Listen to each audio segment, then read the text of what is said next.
अस्सलाम वालेकुम viewers, welcome to my YouTube channel student learning. आज के लेक्चर में जो है हम एम एस वर्ड के अंदर व्यू की टाइप को डिस्कस करेंगे, जो कि हमारा लेक्चर नंबर 19 है।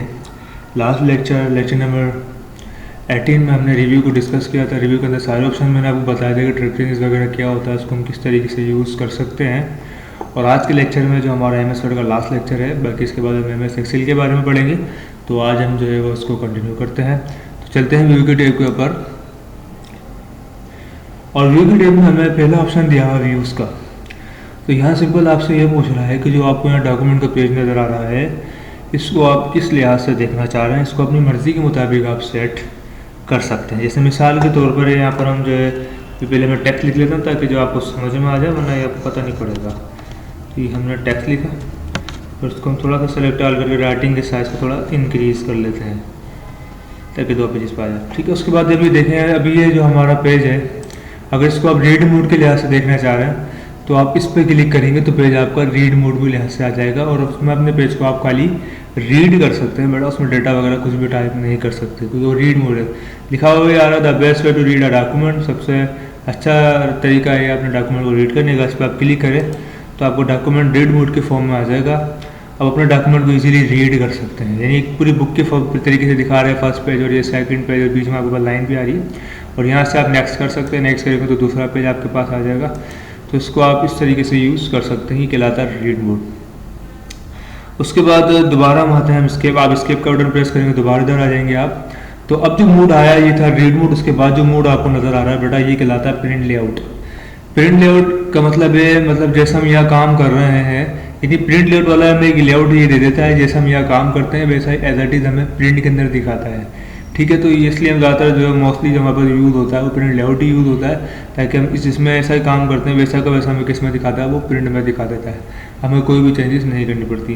तो प्रिंट लेआउट का यूज़ करें और अपना डॉक्यूमेंट इजीली आप क्रिएट कर सकते हैं। और वैसे जो डॉक्यूमेंट आपने यहाँ बनाया वैसे सेम प्रिंट के अंदर आता है।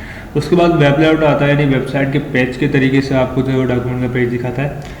तो जैसे मैं इसके ऊपर क्लिक करता हूँ तो देखें अभी यहाँ पर डॉक्यूमेंट व्यू चेंज जाता है और ये वेबसाइट के पेज के तरीके से आपको डॉक्यूमेंट का पेज क्या करवा रहा है, शो करवा रहा है।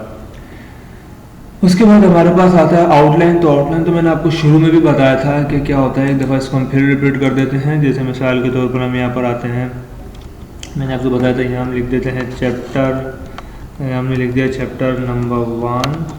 देन इसका हम लिख देते हैं टॉपिक नंबर 1। उस टॉपिक के अंदर भी अगर कुछ आपके पास आ रहा है तो उसको यहाँ पे लिख दें। अब जैसे मिसाल के तौर पर हम क्या करते हैं, इसको हम कन्वर्ट कर देते हैं हेडिंग में। तो यहाँ पर आके हमने इसको सेलेक्ट किया। दैन सेलेक्ट करने के बाद हम होम के टेब में जाते हैं। दैन सेलेक्ट करने के बाद जब हम पहले तो यहाँ से गलत क्लिक कर दिया, मैं दोबारा प्रिंट लेआउट में आते हैं। सेलेक्ट करने के बाद अब होम के टेब में जाएँ और यहाँ से आने के बाद आप उसको हेडिंग 1 में कन्वर्ट कर दें। और यहाँ से उसको सेलेक्ट करके जो है वो आप टॉपिक को सेलेक्ट करके हेडिंग 2 में कन्वर्ट कर दें।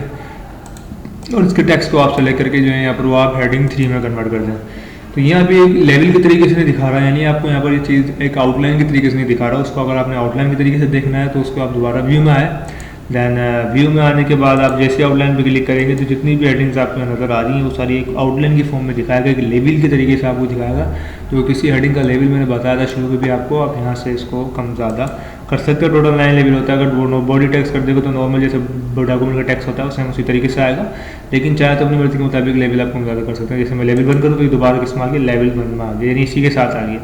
तो हम यहाँ पर इसको लेवल 2 भी कर सकते हैं, लेवल 3 भी कर सकते हैं, लेवल 4 भी कर सकते हैं, और 9 तक लेवल आपके पास मौजूद है।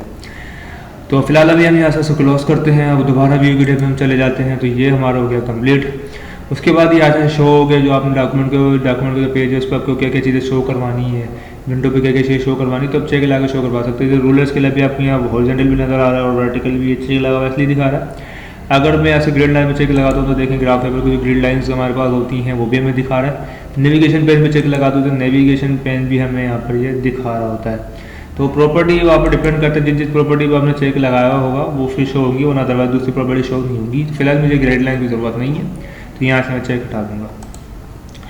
उसके बाद हम जूम का तो एक डिस्कस करेंगे, जूम क्या होता है, उसको हम कैसे चेंज कर सकते हैं। तो यहाँ पर आते हैं हम, यहाँ पर अब जूम के ऊपर जैसे मैंने क्लिक किया तो जैसे आप जूम के ऊपर आप क्लिक करेंगे तो जूम के बहुत सारे फॉर्मेट बने बनाए भी चाहिए, 200% करना है, 100% या पेज की विड्थ के हिसाब से करना है, फिर टेक्स्ट की विड्थ के हिसाब से करना है। तो ओवरऑल इसको आप सेट कर सकते हैं, लेकिन अगर आप अपनी मर्जी के मुताबिक सेट करना चाह रहे हैं तो भी कर सकते हैं। तो मिसाल के तौर पर अगर हम यहाँ 500 रखते हैं, यानी इनमें बहुत ज़्यादा जूम रखते हैं, इतना इसके अंदर होता नहीं है। तो मिसाल के तौर पर यहाँ पर अभी 500 तक मैं क्या से हमारे पास दिया हुआ, 500 से ज़्यादा मौजूद नहीं है। जैसे अगर हम जूम में जाते हैं और अगर 500 की जगह हम इसको 600 कर देते हैं तो ये अनएक्सेप्टेबल है, ये इसको एक्सेप्ट नहीं करेगा और ये आपको एक एरर जनरेट कर देगा कुछ इस तरीके से। The number must be between 10 and 500, यानी 500 और 10 के दरमियान का कोई सा भी नंबर दे सकते हैं, 10 से कम नहीं कर सकते, 500 से ज़्यादा नहीं कर सकते। तो इसमें इसका मिनिमम जूम हमें 10 बता रहा है और मैक्सिमम जूम जो है हमें 500 बता रहा है। तो इसको अपने हिसाब से आप यूज़ करें। फिलहाल तो हम इसको 500 ही कर देते हैं जैसा था, 500 किया और हमने इसको यहाँ से ओके कर दिया। अभी बहुत ज़्यादा जूम हो गया, देखिए वो आप जूम यहाँ से भी एकदम ज़्यादा कर सकते हो, ऑप्शन आपको नीचे दिया हुआ।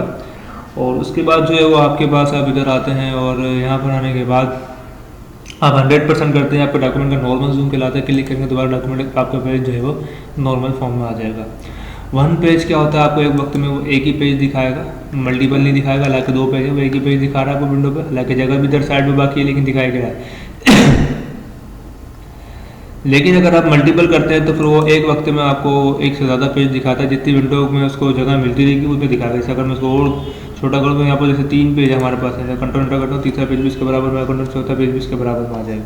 तो देखिए एक मल्टीपल तरीके से दिखा रहा है। लेकिन अगर मैं इसको जूम बढ़ाता रहूँगा तो विड्थ कम होती रहेगी, तो पेज भी इसके हिसाब से कम ही दिखाएगा। नहीं 3 दिखा रहा है, फिर जूम बढ़ाऊंगा तो थोड़ा 2 दिखाएगा आपको, फिर जूम बढ़ाऊंगा तो 1 दिखाएगा। अभी डिपेंड कर रहा है कि जूमिंग के ऊपर। तो जूम जितना आप लेते रहेंगे, पेज जितना जूम होता रहेगा, वो फिर उतने कम आपको पेज दिखाएगा।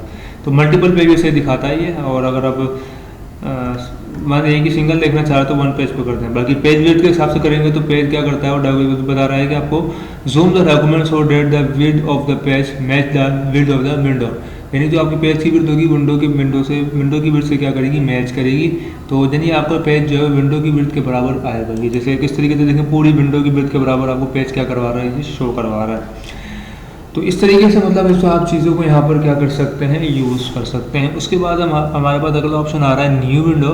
तो न्यू विंडो बता रहा है कि open a second window for your document so you can work in different places at the same time. तो इसका कहने का मतलब है इसी का एक डुप्लीकेट डॉक्यूमेंट क्रिएट कर देता है, और जो काम हम इसमें कर रहे हैं वो हम उसमें दिखाएगा, जो हम उसमें करेंगे वो ऑटोमेटिक हमारे इसमें भी क्या हो जाएगा, चेंज हो जाएगा। यानी जो भी काम आप इसमें चेंज करेंगे वो ऑटोमेटिक वहाँ चेंज होगा। और इसी तरीके से हम एक वक्त में डिफरेंट प्लेसेस पे काम, डिफरेंट डॉक्यूमेंट पे काम कर सकते हैं। यानी एक इस पर भी कर रहे हैं और इस पर भी कर रहे हैं। तो ये है कि अगर हम जैसे यहाँ से मैं अगर ये वर्ड कट करता हूँ तो ऑटोमेटिक वहाँ से भी खुद ही ऑटोमेटिक कट हो जाएगा, क्योंकि इसी का डुप्लीकेट है। मैंने क्लिक करा तो यहाँ देखें आपके पास इसका एक डुप्लीकेट डॉक्यूमेंट आपके पास ओपन हो गया है। तो ये 2 डॉक्यूमेंट आपको दिखा रहा है। देखें यहाँ पर ये हमारा डॉक्यूमेंट 1.1 था और ये हमारा डॉक्यूमेंट 1.2 है। तो पहले हम डॉक्यूमेंट 1 पर थे तो इसने 1.1 पॉइंट के अंदर दे दिया, यानी 1.1 इसको कर दिया, 1.2 इसको कर दिया। अभी फिलहाल हम इस वाले डॉक्यूमेंट पर आए थे 1.1 में। अब देखते हैं यहाँ पर आने के बाद का जितना भी पैराग्राफ है, देखें सारा मैं डॉक्यूमेंट 1.1 में से क्या कर रहा हूँ, डिलीट कर रहा हूँ। तो देखें वहाँ से भी ऑटोमेटिक क्या हो जाएगा, ये डिलीट हो जाएगा। जैसे यहाँ से डिलीट किया तो अब हम जैसे डॉक्यूमेंट 1.2 पर आके देखेंगे तो देखें यहाँ से भी ऑटोमेटिक वो सारा टेक्स्ट नीचे से क्या हो चुका है, डिलीट हो चुका है। तो डुप्लीकेट है। अब एक वक्त में 2 डॉक्यूमेंट भी क्रिएट कर सकते हैं एक जैसे। उसके बाद दोबारा हम चलते हैं यहाँ पर डॉक्यूमेंट 1.1 पे।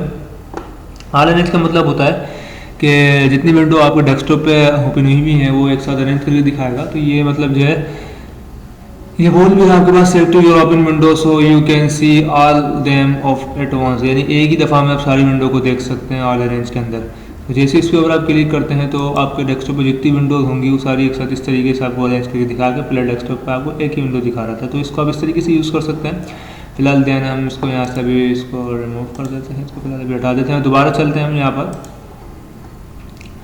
दोबारा हम यहाँ पर आ जाते हैं और यहाँ पर आने के बाद स्प्लिट लिखा हुआ है। तो आपकी विंडो की जो स्क्रीन है उसको 2 हिस्सों में दिखाएगा, C2 section of your document at the same time, यानी एक ही वक्त में आपको आपके डॉक्यूमेंट के 2 सेक्शन दिखाएगा। जैसे इसके ऊपर आप क्लिक करेंगे तो आपका डॉक्यूमेंट 2 सेक्शन में कन्वर्ट हो जाएगा। तो दोनों जगह एक ही काम आपको दिखा रहा है। देखें दोनों जगह आपको कर्सर बिलिंग कर रहा है। जो मैं यहाँ लिखूँगा वो ऑटोमेटिक हमारा वहाँ पर क्या होता रहेगा, टाइम होता रहेगा। तो एक ही वक्त में आप डिफरेंट 2 जगह पर अपने डॉक्यूमेंट को देख सकते हैं।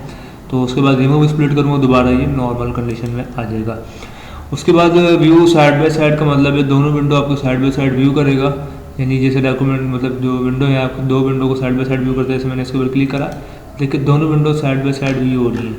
अगर मैं यहाँ की स्क्रॉलिंग मूव करूँगा तो देखें ऑटोमेटिक वहाँ की स्क्रॉलिंग भी मूव हो रही है। ऐसा तब होता है जब इस पॉइंट पे चेक लगा हुआ होता है स्क्रॉलिंग पे। अगर आप स्क्रॉलिंग पे से नहीं यहाँ से चेक हटा देंगे क्लिक करके, जैसे मैंने चेक हटाया तो उसको हाईलाइट नहीं कर रहा। अब जब मैं मूव कराऊंगा तो खाली इसी की स्क्रॉलिंग मूव करेगा, अदरवाइज दूसरे की स्क्रॉलिंग मूव नहीं करेगा। तो उसके बाद हमारे पास तीसरा ऑप्शन हमारे यहाँ मिल जाता है, ये लिखा हुआ रिसेट विंडो पोजीशन। ये हमारी विंडो की पोजीशन को क्या करता है, रिसेट करता है।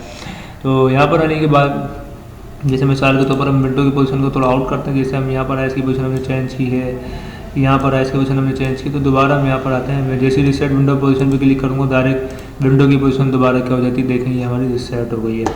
उसके बाद हमारे पास जो अगला ऑप्शन आपको नज़र आ रहा है वो क्या है आपके पास, अभी देख लें अगला ऑप्शन आपके पास आ रहा है स्विच विंडो। स्विच भी बता रहा है quickly switch to another open window. ठीक है, तो अब जो आपकी विंडो नज़र आपको आ रही है, ये डॉक्यूमेंट 1.1 है, ये आपको नज़र आ रहा है। तो जैसे आप स्विच विंडो पे क्लिक करेंगे, हम यहाँ पर जैसे इस पर क्लिक करूँगा तो जितने डॉक्यूमेंट आपके पास ओपन हुए होंगे वर्ड के, उसकी पूरी लिस्ट आपको दिखाएगा। फिर ठीक है, फिर जिस पे चेक लगा हुआ होगा ना वही डॉक्यूमेंट आपको फ्रंट साइड पे व्यू होता है। देखिए अब यहाँ पर आने के बाद जैसे मैंने डॉक्यूमेंट 1.2 पे चेक लगाया तो 1.1 ये हमारा स्विच हो जाएगा और 1.2 को वो क्विकली ओपन कर देगा कुछ इस तरीके से। तो देखिए यहाँ पर भी लिखा हुआ है 1.2। तो इस तरीके से आप जिस पे चेक लगाएंगे वो दिखाएगा, बाकी जिस पे चेक नहीं लगा होगा सारे स्विच हमारे पास हो जाते हैं। उसके बाद हमारे पास इसी तरीके से दोबारा अगर डॉक्यूमेंट 1.1 पे क्लिक करूँगा तो यहाँ पर आने के बाद दोबारा मैं डॉक्यूमेंट 1.1 क्या करवा रहा है, शो करवा रहा है। तो ये आपकी मर्जी है या फ्रंट साइड पे कौन सा जो है वो विंडो देखना चाह रहे हैं, तो जिस पे चेक लगाएंगे वो आपको फिर क्विकली जो है वो क्या करवाएगा, शो करवाएगा। उसके बाद हमारे पास आता है मैक्रो, बड़ा इंपॉर्टेंट ऑप्शन है व्यू के अंदर। ये इसका बेसिकली क्या काम होता है, ये हमारे क्लिक टू व्यू रिकॉर्ड आप पॉज टू एट मैक्रो। अब मिसाल के तौर पर यहाँ पर हमारे पास हम कोई भी जैसे टेक्स्ट वगैरह हमने लिखा है उसको हम अगर रिकॉर्ड करना चाह रहे हैं मैक्रो में तो वो हम रिकॉर्ड कर सकते हैं। जैसे मान लीजिए अगर मैं चाह रहा हूँ कि इसके बाद में जो भी काम करूँ हमारा क्या होता रहे, रिकॉर्ड होता रहे, तो उसके लिए फिर हम यहाँ पर मैक्रो का यूज़ करते हैं। तो यहाँ पर आने के बाद हमने रिकॉर्ड मैक्रो पे क्लिक किया। उसके बाद ये फेस, अब किस नाम से रिकॉर्ड करा रहा है नाम पूछेगा, नाम ही से आप देंगे। नाम देने के बाद जैसे आप ओके करेंगे तो देखिए फेस बना हुआ आ रहा है माउस पॉइंटर के ऊपर। तो जब तक कि फेज आ रहा है तब तक तो आपका डेटा रिकॉर्ड होता रहेगा कुछ इस तरीके से। नहीं जो भी मैं एक्सरसाइज काम करूँ ये हमारा डेटा सारा क्या हो रहा है, ये रिकॉर्ड हो रहा है किसके अंदर, मैक्रो में। इसको वक्त आने पर फिर मैं कभी भी यूज़ कर सकता हूँ। जैसे मिसाल के तौर पर अब यहाँ पर आने के बाद हमने क्या किया है, इसको अभी हम यहाँ पर इसको स्टॉप कर देते हैं। जैसे मैं स्टॉप रिकॉर्डिंग करूँगा तो अब इसके बाद हमारा जितने भी डॉक्यूमेंट का टेक्स्ट होगा वो रिकॉर्ड नहीं होगा, क्योंकि वहाँ से मैं उसको स्टॉप कर चुका हूँ। अब इसका क्या यूज़ है भाई, अब इस मिसाल के तौर पर अब यहाँ पर हम आते हैं तो मैंने इसको यहाँ से डिलीट कर दिया। मिसाल के तौर पर दोबारा मुझे यही चाहिए तो उसके लिए मैं यहाँ पर किसी भी जगह पर हम कर्सर रख के इसको लेकर आ सकते हैं। जहाँ पर कर्सर होगा वहीं पर ही व्यू हो जाएगा। तो हम व्यू मैक्रो में जाते हैं तो देखें यहाँ पर, देखें आप जैसे रिकॉर्ड को देखने के लिए दोबारा हम कहाँ जाएंगे, व्यू मैक्रो में जाएंगे और यहाँ से ऑप्शन आपके पास आ जाएगा और जिस नाम से आपने रिकॉर्ड करवाया हो वो नाम आपको यहाँ दिखाएगा। जैसे उसके ऊपर आप क्लिक करके रन करेंगे डायरेक्ट वो रिकॉर्ड आपको दोबारा क्या करवा देता है, शो करवा देता है। तो मैक्रो का बेसिकली हमारे पास ये काम होता है, बड़ा ज़बरदस्त वर्क कर रहा है हमारे पास ये कि इसके अंदर हम कोई भी रिकॉर्ड जो है कोई भी डाटा इजीली रिकॉर्ड करके किसी भी नाम से उसको हम क्या करवा सकते हैं, सेव करवा सकते हैं मैक्रो में, और वक्त आने पर उसे हम दोबारा यूज़ कर सकते हैं। तो गाइस हमारा जो MS वर्ड जो था वो तकरीबन कंप्लीट हमारा हो चुका है। इंशाल्लाह नेक्स्ट लेक्चर में हम जो है वो दोबारा सीरीज लेक्चर नंबर 1 से स्टार्ट करेंगे और लेक्चर नंबर हमारा एक्सेल का होगा। तो एक्सेल का भी इंशाल्लाह हम कंटिन्यू करेंगे। तो नेक्स्ट लेक्चर आप देखेंगे एक्सेल का इंट्रोडक्शन वगैरह क्या होता है, लेकिन वो लेक्चर हम दोबारा लेक्चर नंबर 1 से स्टार्ट करेंगे। तो इसी तरीके से हमारे चैनल को लाइक एंड सब्सक्राइब करते रहे ताकि मज़ीद आने वाली वीडियोज़ जो है वो आपको मिल जाए। क्लियर है? तो यहाँ तक फ़िलहाल हमारे जो है वो यहीं तक इसको स्टॉप करते हैं। और एक और चीज़ आपको बता दूं मैं कि जो है MS एक्सेल जब हम स्टार्ट करेंगे तो वैसे तो हमारा टोटल वर्ड के 19 लेक्चर हो चुके हैं और MS एक्सेल से हम 20 से स्टार्ट करेंगे, लेकिन वो फर्स्ट लेक्चर MS एक्सेल का होगा, लेकिन MS ऑफिस की सीरीज़ है उसका लेक्चर नंबर वो 20 होगा। तो उसी तरीके से हमारे चैनल को लाइक एंड सब्सक्राइब करें ताकि मज़ीद आने वाली वीडियोज़ आपको मिल जाएँ। अल्लाह हाफिज़।